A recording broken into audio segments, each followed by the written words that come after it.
The criminal referrals recommended by the January 6th House Committee do not carry legal weight, but represent a significant symbolic rebuke of former President Trump. And it remains unclear just how closely the special counsel's office in charge of the DOJ's own investigation will follow the path mapped out by the January 6th committee, or whether Trump or others will face any criminal charges at all. The New York Times points out that not much is publicly known about any specific charges the special counsel, Jack Smith, might be considering in a criminal prosecution. And the department is under no obligation to adopt the committee's conclusions. Joining us now, former U.S. Attorney and senior FBI official Chuck Rosenberg. Given what I just said, Chuck, what do you think the options are here for the DOJ? And just what's your gut on how this material will or will not be used? Well, Mika, understand that the Department of Justice had a large, complex, ongoing investigation. You made the point earlier, and you're exactly right, that the law moves slowly. And between slowly and recklessly, I'll take slowly every time. So this work is ongoing. I don't know that look, on one hand, the referral is of great symbolic and historical importance. No question about that. No committee of Congress has ever referred a former president for prosecution. If you look at it from the vantage point of the committee, it has great meaning. If you look at it from the vantage point of the Department of Justice, where I used to work, it is almost literally meaningless. It doesn't have any precedential value, no evidentiary value, no substantive value, no procedural value. The Department of Justice has great investigators, great agents. They've been doing this work. They know which statutes would be applicable. If the committee really wants to help the Department of Justice, and I presume they do, there are a couple ways to do that. Telling the Department of Justice what charges it ought to bring isn't all that helpful. Giving the Department of Justice all of the testimony and transcripts could be very helpful. That's, the one thing, Mika, that the Department of Justice had wanted all along, the transcripts of the testimony from the various witnesses with whom the committee spoke. So there's a large ongoing investigation. The Department of Justice, I believe, and I'm biased, but I believe the Department of Justice will make principled prosecutive decisions. It doesn't need the committee's recommendation. That's not to say that the committee didn't do a good job. They did. But proving something in a hearing room is very different than proving something in federal court. The first thing is easier. The second thing is much, much harder. Chuck, I take what you say as 100% because you obviously know the Justice Department and how they're thinking. Nonetheless, they're not sequestered like a jury in a hotel room someplace. The Justice Department did hear and see what happened yesterday, and they did take in at least the committee's view on what the president, the former president, should be charged with. Would you agree with my assessment that perhaps the least likely of those charges to actually be brought by justice would be the insurrection charge, or do you have a different view?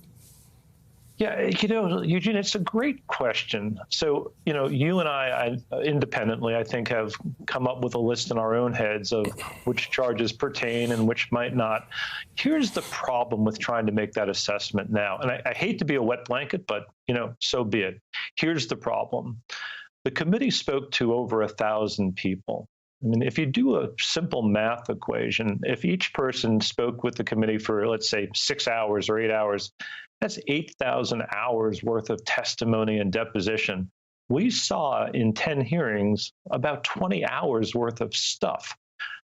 That's not a criticism of the committee. I think they made an outstanding presentation. It was compelling and linear and logical. It was terrific, but it's not all of the stuff that prosecutors would need in order to make a determination. So to your question, do I think insurrection is the least likely charge or the most likely charge? I don't know. It seems to me that lots of folks committed lots of crimes. In order to prove it in federal court, you need to convince a jury with proof beyond a reasonable doubt. And that's awfully hard to do, particularly given that we only have right now a small slice of the evidence in public. Well put. Chuck, Ed Luce here again. Thanks for that. Sort of caveat about we tend to get carried away by what constitutes proof versus what constitutes proof in the media sphere. But nevertheless, what's come out from this committee and from reporting elsewhere seems to the average person, without a law degree, not working at the Department of Justice, to be really pretty conclusive. And yet I imagine if you're Jack Smith and you're sort of evaluating whether a grand jury can accept beyond all reasonable doubt that they're very different, at the end of weeks and weeks of hearings to the average person. Nevertheless, it does seem really conclusive. Could you just explain the difference between the two and how important that will be to Jack Smith's decision on whether and what to indict Trump and his cohorts with? Yeah, great question, Ed. So to win a case in federal court, you need to convince the jury unanimously by proof beyond a reasonable doubt.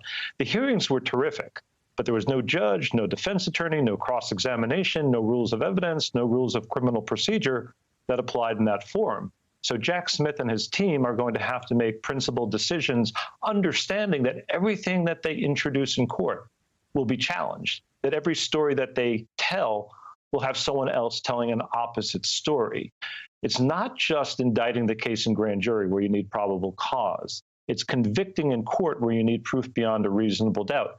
And that's a difficult standard, not impossible, Ed. Not impossible. It happens all the time, but difficult. And I just think it's important for people to keep those differences in mind. Yeah, and Chuck, I'm so glad you pointed that out, because I was about to ask you to sketch it out, and here's why.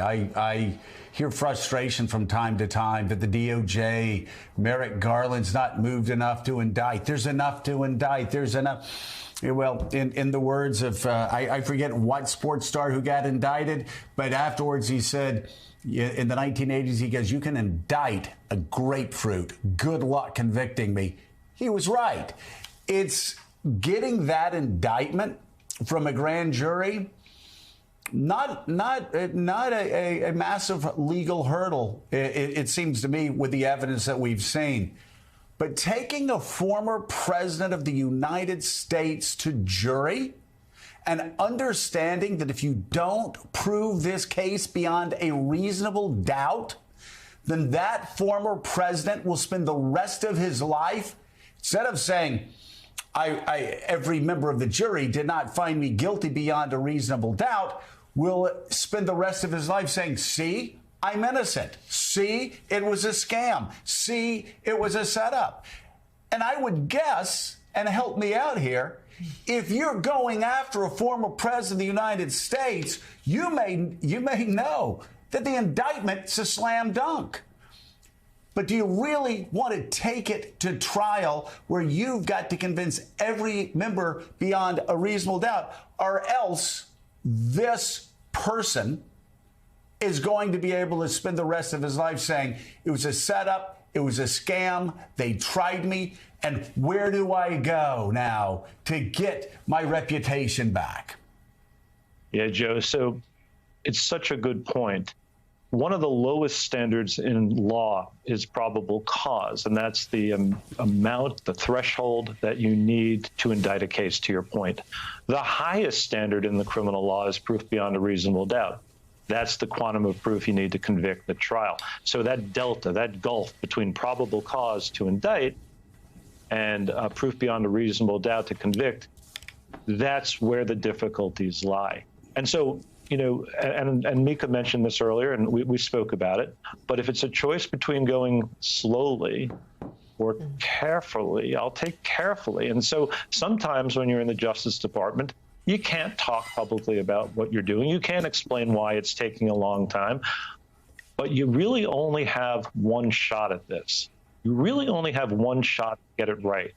And so let's take our time. Let's be really careful. And if and when we put a case in front of a jury, let's convict, because that legacy will have lasting import. To your point, Joe, an acquittal could be devastating here.